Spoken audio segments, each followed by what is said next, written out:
describe him to me. And Muslims, look at the description of your Rasul. And for some, this would be the first time you hear what your Prophet looked like. I saw a man of striking appearance. ظاهر الوضاء أبلج الوجه, radiant face, حسن الخلق, beautifully created. لم تعبه الثجلة, his belly wasn't protruding. وَلَمْ تُزْرِ بِهِ السَّعْلَةِ, nor was his head disproportionate and small. وَسِيمٌ قَسِيم, proportionate and delicate, finely made, a specimen of a creation. فِي عَيْنَيْهِ دَعَجْ, in his eyes there was a contrast. The dark was immensely dark, the white was excessively white. وَفِي أَشْفَارِهِ وَطْفٌ, and his eyelashes were long. وَفِي صَوْتِهِ صَهْل, and in his voice was a natural echo. وَفِي عُنُقِهِ سَطَعٌ, and his neck was elegantly long. وَفِي لِحْيَتِهِ كَثَاثَةٌ, his beard was full and thick. أَزَجْ أَقْرَنٌ, his eyebrows were arched, but they were not joined. It was separated. In summit, فَعَلَيْهِ الْوَقَارِ, when he was silent, dignity covered him. وَإِن تَكَلَّمَ سَمَاهُ وَعَلَاهُ الْبَهَاءِ, and when he spoke, it was audible and clear, almost commanding and overtaking.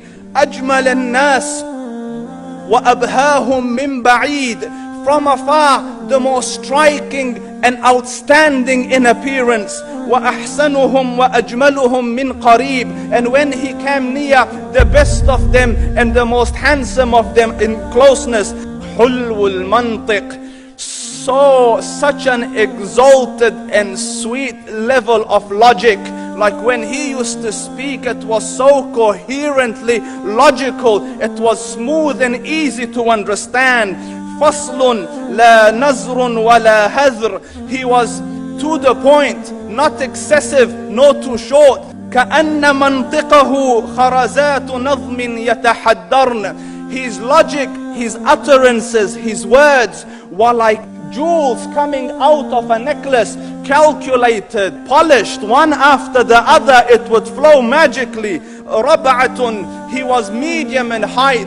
Your eye didn't have to strain to look up at him, nor was it tedious to look down at him. He was a comfortable sight to look at. لَهُ رُفَقَاء يَحُفُّونَ بِهِ, he had friends, the people that were with him, they were working around him to try to serve and protect him. إِنْ قَالَ سَمِعُوا لِقَوْلِهِ, when he used to say something, they used to hearken to what he used to say. وَإِنْ أَمَرَ تَبَادَرُوا إِلَىٰ أَمْرِهِ, when he commanded, they used to compete to fulfill the command. This is Muhammad Rasulullah. This is Muhammad Rasulullah. Anas ibn Malik says, he says, I came out one night, it was the full moon night.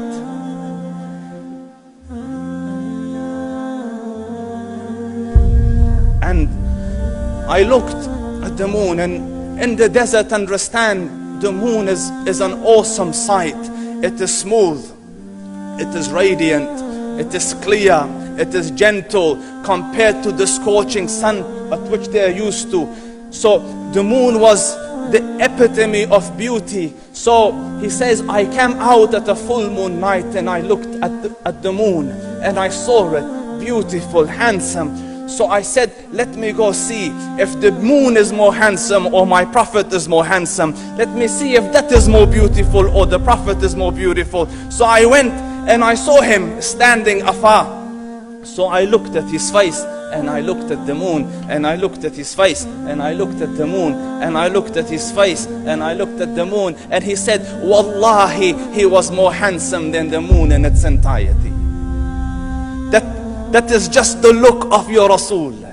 Aisha radiyallahu anha says, I was sewing with the needle, my needle dropped in the dark, I couldn't find it. I said, Ya Rasul, I can't find it. He moved his face close, and I swear, out of the radiance of his face, I found my needle. And the Prophet sallallahu alaihi wasallam was mind-bogglingly handsome, but his handsomeness was covered with waqar and jalal and hayba. The Sahaba say, when we used to sit at his feet, two feelings conflicting would come on the heart. The first one, you wanted to look at him. You wanted to behold the majesty of his face. And when you wanted to look up, shyness used to overtake you, so you used to look down. Amr ibn al-As says, I sat with him many times, but if you ask me to describe his face, I can't describe it. I wouldn't be able to look up to him ijlalan wa ta'zeeman. I couldn't look up at him. And that is why he didn't have the problems that Yusuf alayhi salam had. Because it was difficult to penetrate the awe and the splendor of the Rasul.